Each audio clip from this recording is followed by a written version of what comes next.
পুলিশের যে আস্থার অর্জন করতে পেরেছে সাধারণ মানুষের কাছে, সেই আস্থার অর্জনের ফলশ্রুতিতেই আজকে আমি মনে করি যে সকলেই পুলিশের কাজের স্বরূপ, স্বীকৃতি স্বরূপ তারা আমাদের কাছে এগিয়ে এসেছে। শহীদদের প্রতি আমি তাদের আত্মার প্রতি খুবই শ্রদ্ধা ভরে স্মরণ করছি।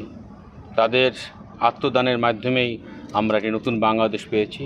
এই নতুন বাংলাদেশে আমাদের যিনি আজকে অন্তর্বর্তীকালীন সরকারের মাননীয় প্রধান উপদেষ্টা প্রফেসর ডক্টর মোহাম্মদ ইউনূস স্যারের নেতৃত্বে সারা বাংলাদেশে যে আস্থার সৃষ্টি হয়েছে, উন্নয়নের সৃষ্টি হয়েছে, যে একটি বাংলাদেশ স্থিতিশীল অবস্থায় পৌঁছেছে, এই জন্য আমরা প্রধান উপদেষ্টা মহোদয়ের নির্দেশে কাজ করে যাচ্ছি। পাশাপাশি আমাদের স্বরাষ্ট্র উপদেষ্টা মহোদয় যেভাবে কাজ করে যাচ্ছেন দিনরাত, আমাদের আইজিপি মহোদয় তাদের নেতৃত্বে আমরা কাজ করে যাচ্ছি, তাদের নির্দেশে কাজ করে যাচ্ছি। আমরা সেইভাবে কাজ করেই যে জনগণের আস্থা অর্জন করতে পারি, সেই ক্ষেত্রে আপনাদেরও আমি সার্বিক সহযোগিতা কামনা করছি।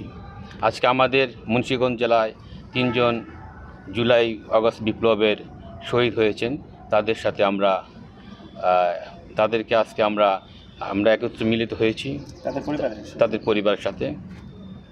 তো তাদেরকে আমরা যথাযথ মর্যাদার সাথে স্মরণ করছি। তাদের আত্মত্যাগের বিনিময়ে কিন্তু আমরা নতুন বাংলাদেশ পেয়েছি।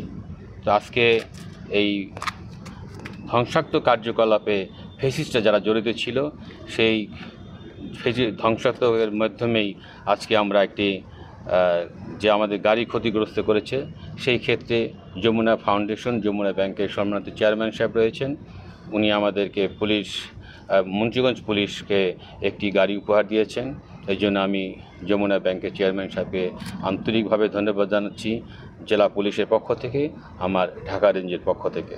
মাননীয় আইজিপি মহোদয়ের নির্দেশে আমরা 1 জুলাই থেকেই অনলাইনে জিডি চালু হয়েছে ঢাকা রেঞ্জে। আপনারা উৎসাহিত করবেন সবাইকে অনলাইনে জিডি চালু করার জন্য।